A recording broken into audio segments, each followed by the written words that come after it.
ตกลิ้นมันจุมันจากหน่อยล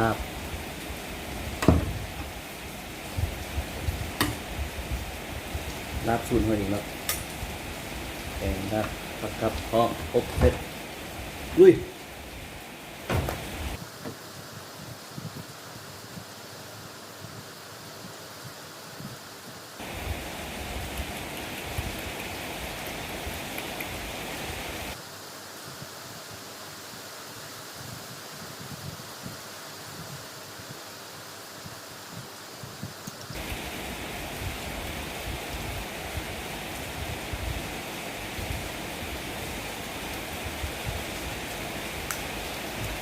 ก็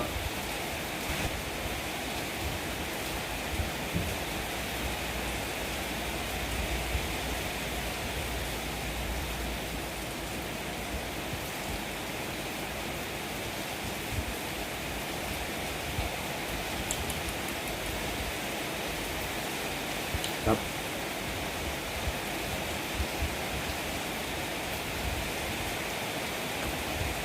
เหมือนข้าวคุณตุ๊กเนาะคือห้อง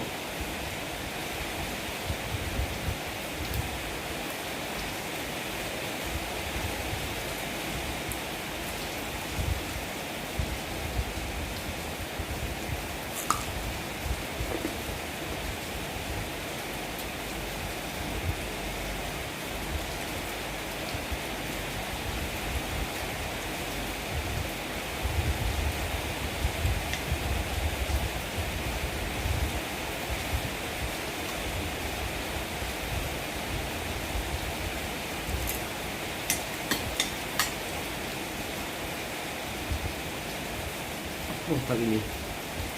นี่เป็นลาบสูตรมาเอง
กับเขา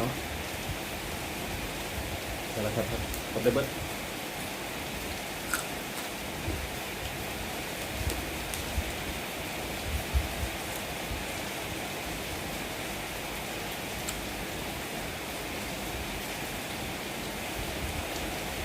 บุตรงตำเจียวกับเจียวเพื่อนมันอยู่นี่มันคุมหรอกบุ้งสลามแล้วเบิดละก็ เ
ขอลองเม็ดนึงเลย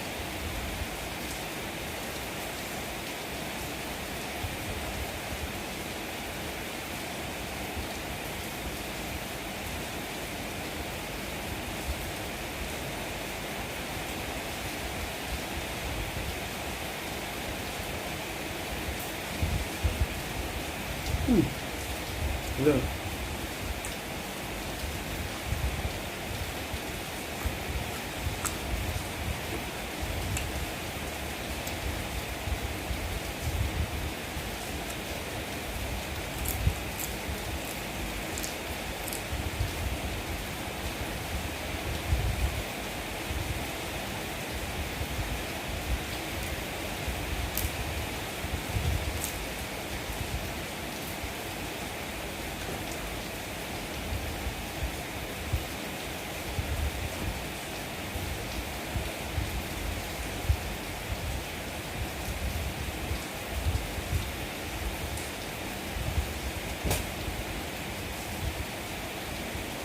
ลาบเส้นหนังที่นี่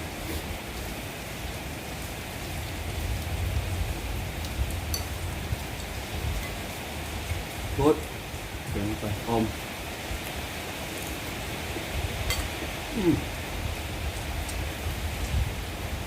ตอนนั้นพับเข้าไป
เป็นเองกินเองพี่น้อง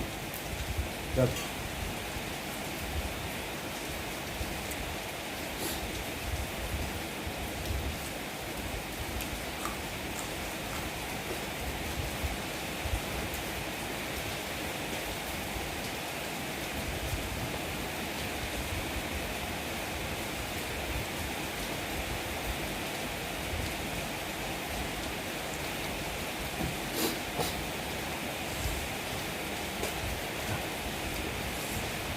พอเวลากินเราก็ไม่พี่น้องกินสิ่งยาวเกินไป